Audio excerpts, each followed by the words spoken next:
يا أيها الذين آمنوا اتقوا الله وكونوا مع الصادقين.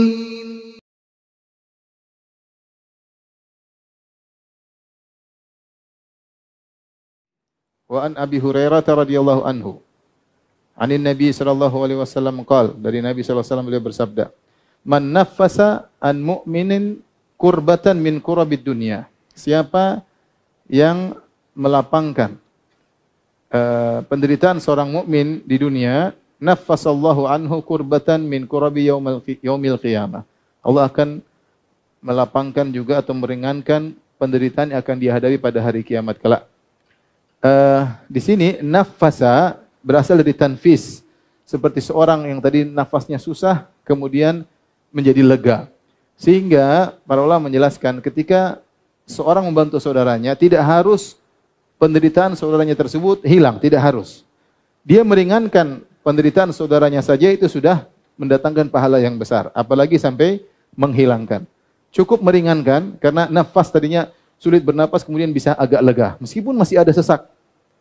Tapi kalau dia bantu saudaranya menghadapi penderitaan dengan meringankan, maka itu sudah dapat pahala yang besar. Jadi tidak harus penderitaan tersebut hilang. Kita mungkin misalnya ada seorang sakit, kita nggak bisa bantu dia secara totalitas karena kita nggak punya uang. Kita bantu sekedarnya, sebisanya, yang paling tidak dia merasa lega, meskipun penderitaannya tidak hilang. Tapi leganya dia itu akan memberi kelegaan bagi kita pada hari kiamat kelak. Dan di sini kata para ulama, Allah Subhanahu wa taala tidak mengatakan siapa yang menghilangkan penderitaan saudaranya di dunia, Allah akan hilangkan penderitaannya di dunia juga. Tidak, tapi Nabi langsung loncat ke penderitaan akhirat. Siapa yang menghilangkan atau meringankan penderitaan saudaranya di dunia, Allah akan meringankan penderitaannya di akhirat kelak. Kenapa? Karena penderitaan dunia insya Allah orang bisa hadapi. Meskipun berat, meskipun sulit akan terlewatkan ya. Ya, langit tidak selalu hujan, pasti ada panas ya. Angin tidak terus berhembus, suatu saat angin tersebut akan berhenti ya. Ya, udara tidak selalu panas, akan ada segar ya. Dan demikian musibah yang mungkin menyedihkan, pilu tapi akan lewat. Seminggu, 2 minggu, 3 minggu, sebulan bisa hilang. Tapi penderitaan akhirat, penderitaannya di padang mahsyar 50.000 tahun.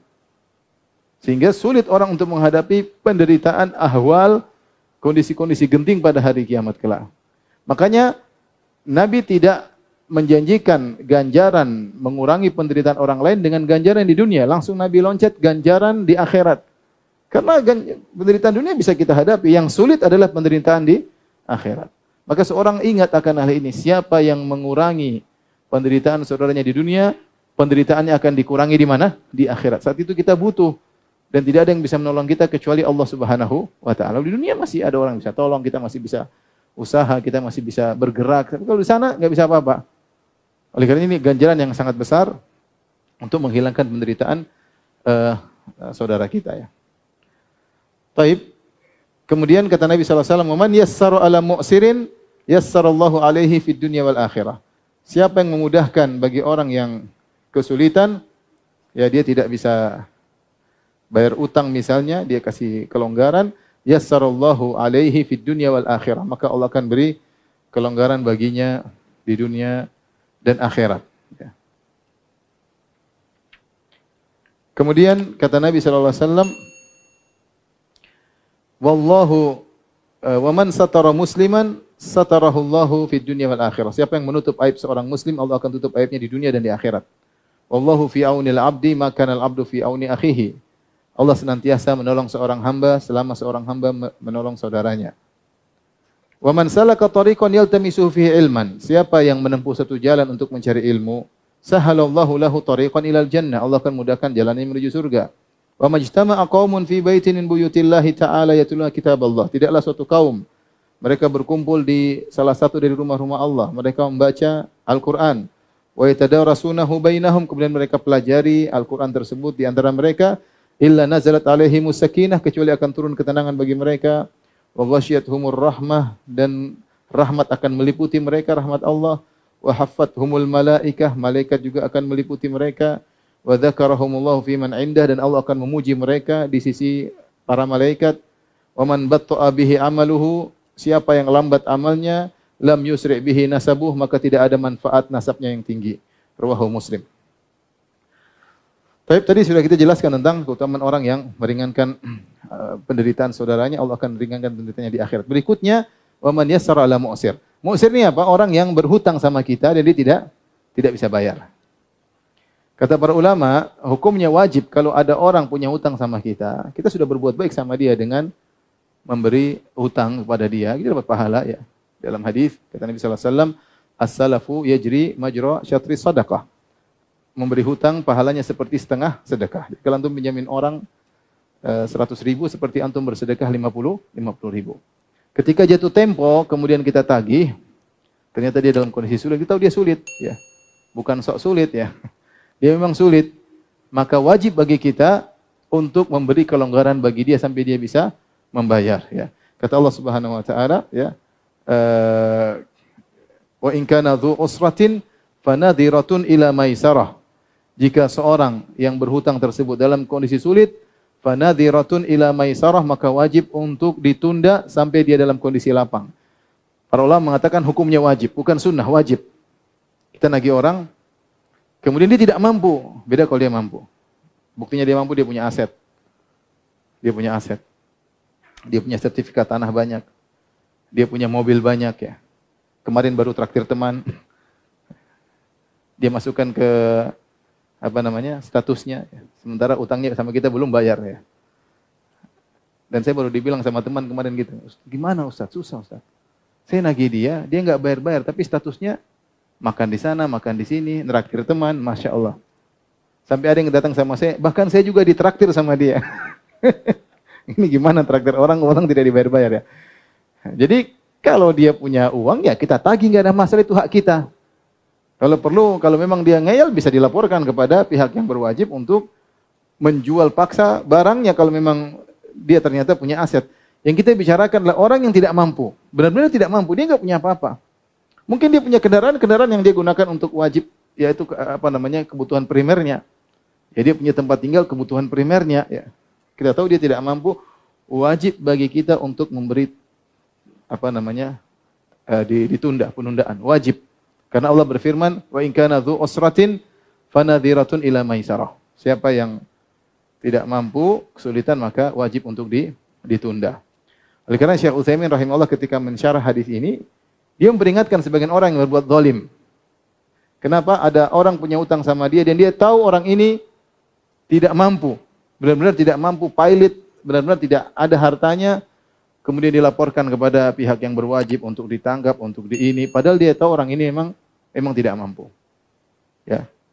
Hukumnya tidak boleh kita kemudian menekan dia, memaksa dia, ya. Lain halnya kalau dia punya aset. Ya sudah, kita memberi tundaan, kita dapat pahala. Pahala masih mengalir, dia masih punya utang, kita kasih penundaan, dapat pahala. Nabi SAW bersabda, man anzara mu'siran au wada'a anhu adhallahu Allahu fi dhillihi.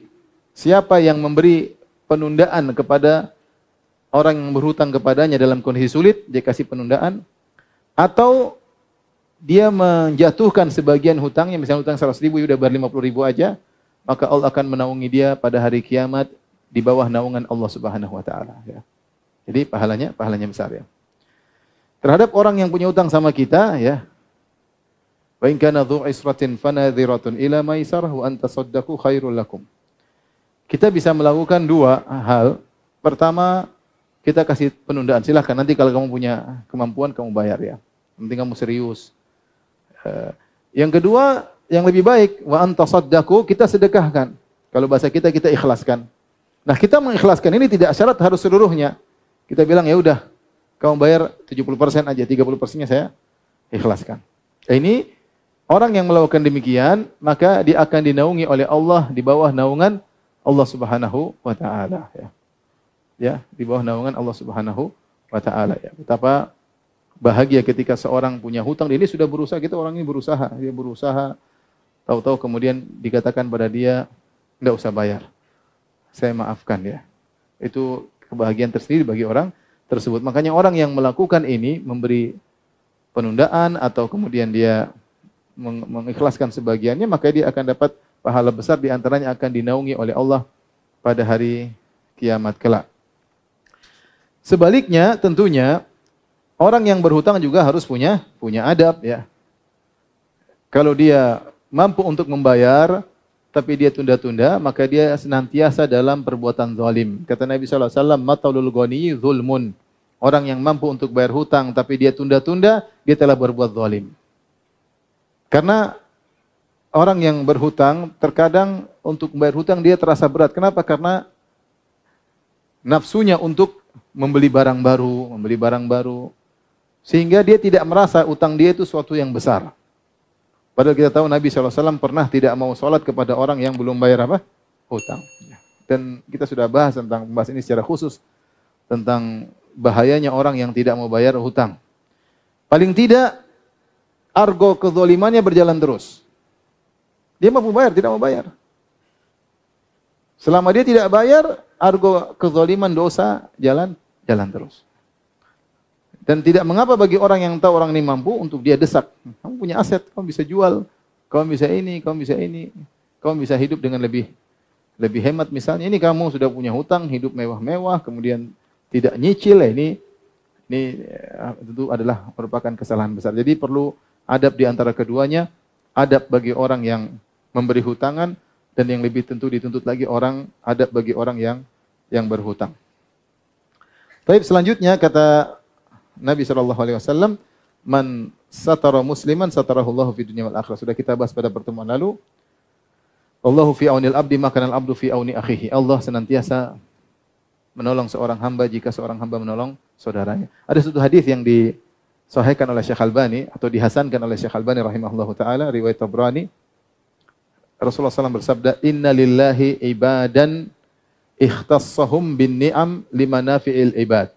Sungguhnya Allah memiliki hamba-hamba yang Allah khususkan mereka dengan memberikan anugerah kepada mereka, yang anugerah ini untuk manfaat bagi hamba-hamba yang lain.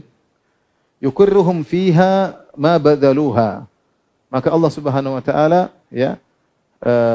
membuat mereka menjadikan pahala bagi mereka apa yang mereka keluarkan untuk orang lain. Dan harta tersebut dipertahankan oleh Allah terus. Allah kasih nikmat yang terus berjalan. Yuqirruhum fiha, yaitu Allah biarkan nikmat tersebut bertahan kepada mereka, ma badzaluha, selama mereka terus membantu orang lain. Fa idza mana'uha, kalau hamba-hamba ini suatu hari tidak lagi memberi bantuan kepada orang lain, naza'aha minhum, maka Allah cabut nikmat tersebut dari mereka. Fa hawwalaha ila ghairihim, kemudian Allah pindahkan kepada orang lain. Jadi maksud dari hadis ini itu Nabi SAW menjelaskan, Allah memiliki sebagian hamba yang Allah memang khususkan kasih nikmat, anugerah kepada mereka. Selama mereka membantu orang lain, anugerah terus jalan terus. Karena memang Allah khususkan mereka, dikasih anugerah. Selama mereka membantu saudaranya, anugerah jalan terus. Rizki Allah berikan terus. Fa idza mana'uha, kalau mereka suatu hari tidak lagi membantu saudaranya dengan cara Allah, maka harta tersebut Allah akan tahan. Allah pindahkan kepada orang lain yang mau menjalankan aturan Allah. Kasih orang dia pun dapat, kasih orang dia pun dapat. Makanya ini sering saya sampaikan, saya ke Madinah, saya bertemu dengan guru saya, dia cerita bahwasanya ada seorang yang sering diberi anugerah oleh Allah Subhanahu wa taala, kalau diberi anugerah dia langsung kasih kepada orang lain. Sampai ada yang bilang sama dia, "Kamu ini dapat harta kasih orang, dapat harta kasih orang." Maka dia menjawab, "Saya punya kebiasaan sama orang lain dan Allah juga punya kebiasaan sama saya. Kebiasaan saya suka bantu orang lain, maka kebiasaan Allah terhadap saya suka memberi harta kepada saya. Saya tidak ingin merubah kebiasaan Allah dengan saya, dengan merubah kebiasaan saya dengan orang lain." Jadi ini butuh keimanan. Allah bisa saja langsung memberi rizki kepada orang lain tersebut. Tapi kalau Allah langsung beri rizki kepada orang lain tersebut, maka kita tidak dapat pahala. Tapi kalau harta tersebut mampir sama kita, kemudian kita kasih orang, kita dapat pahala enggak? Dapat pahala. Kalau kita enggak mau ini, Allah mungkin kasih langsung atau lewat orang lain yang mau numpang lewat, maka dia juga dapat pahala. Ini butuh apa? Butuh keimanan. Makanya di antara cara untuk mempertahankan harta anugerah yang Allah berikan pada kita, berikan sama orang. Kalau Anda selama ini punya kebiasaan bantu orang lain, ya tentunya niat kita karena Allah, tapi tidak jadi masalah ya. Di antara niat duniawi, agar menjaga harta kita. Anda punya kebiasaan kasih orang, kebiasaan bantu orang, pertahankan kebiasaan tersebut. Dan selama ini harta nyaman, alhamdulillah, berarti itu di antara sebab Allah mempertahankan nikmat Allah yang Allah berikan pada kita. Kalau Anda rubah cara, mulai pelit sana, pelit sama sini, pelit sama situ, nanti akan berubah pula. Ya paling tidak kurang berkah harta yang kita dapatkan. Nah, Nabi mengatakan wallahu fi aunil abdi maka al abdu fi auni akhihi. Allah senantiasa menolong seorang hamba selama hamba menolong saudaranya. Jadi kalau antum punya kerabat, punya saudara, bantu ya. Bisa jadi Allah kasih rezeki untuk kerabat antum lewat antum. Kalau antum berhenti, nanti berhenti juga. Ya. Lanjutkan saja, kebiasaan lanjutkan. Kita hidup ya memang untuk beramal soleh. Ya. Baik. Kemudian setelah itu Nabi SAW menjelaskan tentang keutamaan menuntut ilmu. Kata Nabi SAW, man salaka tariqan yaltamisu fi ilman sahalallahu lahu tariqan ilal jannah. Siapa yang menempuh satu jalan untuk mencari ilmu, Allah mudahkan jalannya menuju surga. Kita tahu bahwasanya banyak ibadah yang butuh jalan. Ke masjid butuh jalan, ya. Berbakti kepada orang tua, silaturahmi butuh jalan, maksudnya butuh perjalanan. Entah naik kendaraan, entah jalan kaki, entah naik tunggangan kalau zaman dahulu. Kita umroh juga butuh perjalanan ya. Apalagi haji. Jadi banyak ibadah, jihad, banyak ibadah yang membutuhkan perjalanan. Tetapi Nabi SAW khususkan dalam hadis ini perjalanan menuntut ilmu. Tidak ada perjalanan yang lain. Kata Nabi SAW, man salaka tariqan yaltamisuhu fihi ilman. Siapa yang menempuh suatu jalan untuk mencari ilmu. Nabi tidak mengatakan untuk berbakti sama orang tua, untuk berjihad, untuk umrah, untuk haji, untuk sholat berjamaah. Tidak. Untuk memberi bantuan kepada fakir miskin. Tidak. Nabi mengatakan siapa yang menuntut ilmu siapa menempuh jalan untuk menuntut ilmu. Kenapa? Karena kata para ulama, cara termudah untuk masuk surga adalah nuntut ilmu. Cara termudah untuk masuk surga adalah nuntut apa? Ilmu. Karena dengan kita nuntut ilmu, kita tahu banyak pintu-pintu kebaikan. Dan kita mengerti banyak pintu-pintu keburukan untuk kita jauhi. Kita pun tahu pintu kebaikan, kita akan tahu prioritas mana yang lebih utama, mana yang kurang, sehingga kita bisa memanage umur kita yang terbatas dan memanage harta kita yang terbatas karena kita ngerti prioritas. Ya. Itu semua tidak mungkin diraih kecuali dengan apa? Dengan ilmu. Oleh karenanya dalil tentang agungnya ilmu sangat banyak. Makanya saya ingin sampaikan sama diri saya pribadi juga pada antum sekalian, nuntut ilmu itu ibadah ya. Sebagaimana antum baca Quran ibadah, sebagaimana antum silaturahmi ibadah, nuntut ilmu, duduk mendengarkan dengan niat untuk diamalkan, itu juga apa? Ibadah. Namun niatnya harus diamalkan. Bukan nuntut ilmu hanya sekedar wawasan. Ingin tahu, ya, ingin oh begitu, cuma wawasan enggak. Ilmu itu harus diniatkan untuk diamalkan. Ilmu yang tidak diamalkan akan menjadi bumerang bagi orang yang memiliki ilmu tersebut. Baik, kita lanjutkan. Wa man salaka tariqan yaltamisu fi ilman. Siapa yang menempuh satu jalan untuk cari ilmu, sahalallahu lahu tariqan ilal jannah. Allah akan mudahkan jalannya menuju surga. Tadi kita sebutkan kenapa disebutkan jalan untuk ilmu, karena itu jalan termudah untuk menuju surga. Setelah itu, Nabi menyebutkan di antara contoh menuntut ilmu adalah berkumpul di masjid untuk belajar Al-Quran. Wa majtama'a qaumun fi baitin min buyutillah. Tidaklah suatu kaum mereka duduk berkumpul di suatu masjid, kemudian yatluna kitab Allah, mereka baca Al-Quran, mereka dengar ayat-ayat Allah Subhanahu wa taala, wa yatadarasunahu bainahum, kemudian mereka mempelajarinya. Entah mempelajari tajwid, entah belajar tafsir yang terkait dengan Al-Quran. Illa nazalat alaihimus sakinah, maka akan turun bagi mereka ketenangan, wa ghasyiyatuhumur rahmah, dan mereka akan diliputi dengan rahmat Allah Subhanahu wa taala, wa hafathumul malaika, malaikat akan memenuhi mereka, dan malaikat mencari majelis-majelis ilmu, majelis-majelis zikir, majelis-majelis Quran, ya, majelis-majelis tafsir, malaikat senang kumpul.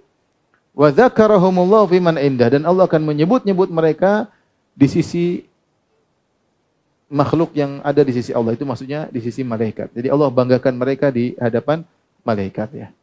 Allah banggakan manusia-manusia yang berkumpul untuk menuntut ilmu di sisi malaikat.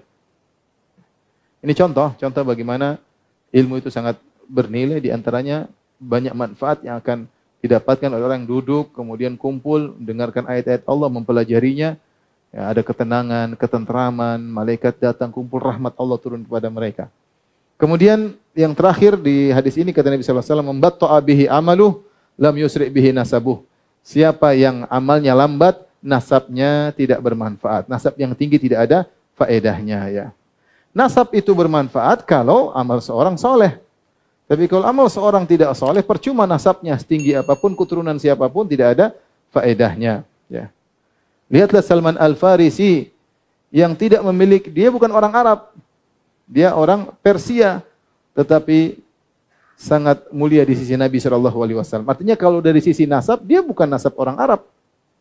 Tapi sebagaimana perkataan seorang penyair, laqad rafa'al Islamu Salman Al-Farisi. Islam telah mengangkat derajat Salman Al-Farisi yang dia bukan orang Arab. Islam telah mengangkat derajat Bilal yang dia Habasyi ya. Waqad wada'a al-kufru al-nasiba Abu Lahabin. Sebaliknya kekufuran telah menjatuhkan Abu Lahab yang nasabnya sangat tinggi. Abu Lahab nasabnya sangat tinggi. Kenapa? Dia adalah dari Ahlul Bait ya, maksudnya keturunan Bani Hashim ya. Nasabnya sangat tinggi dari Quraisy, tetapi tidak ada faedahnya ketika dia kufur kepada Allah Subhanahu wa taala ya. Jadi masalah nasab ini nomor sekian. Yang paling utama adalah apa? Takwa. Oleh karena dalam Islam tidak mengenal kasta kecuali dengan takwa. Dalam Islam ada kasta, tapi kastanya dengan apa? Takwa. Kata Allah Subhanahu wa taala, "Inna akramakum indallahi atqakum." Sesungguhnya yang paling mulia di sisi Allah yang paling bertakwa. Kata Nabi sallallahu alaihi wasallam dalam hadisnya, "Kullukum min Adam wa Adam min turab." Kalian semuanya dari Adam dan Adam dari tanah. La fadla li Arabi ala ajami. Tidak ada kemuliaan orang Arab di atas orang non-Arab. Walal ajami ala al-Arabi, dan tidak ada keistimewaan non-Arab terhadap orang Arab, enggak ada. Walal ahmar alal aswad, walal aswad alal ahmar, tidak ada keistimewaan orang berkulit putih di atas orang berkulit hitam. Dan tidak ada keistimewaan di atas bagi orang kulit hitam di atas orang kulit putih. Illa bittaqwa, kecuali dengan apa? Takwa. Kecuali dengan takwa ya. Manusia punya barometer untuk menilai orang secara duniawi ada. Dia menilai orang dengan melihat kekayaannya. Orang ini kita hormati orang kaya, orang ini karena ganteng, orang ini karena cantik, orang ini karena... Tapi itu bukan standar Allah. Standar Allah takwa. Standar Allah adalah takwa. Maka jangan orang terpedaya dengan nasabnya. Saya keturunan ini, keturunan raja ini, keturunan ningrat ini, raden ini ya. Tidak ada faedahnya. Tidak ada faedahnya kalau tidak disertai dengan ketakwaan. Percuma. Maka seorang berusaha bertakwa kepada Allah Subhanahu wa taala.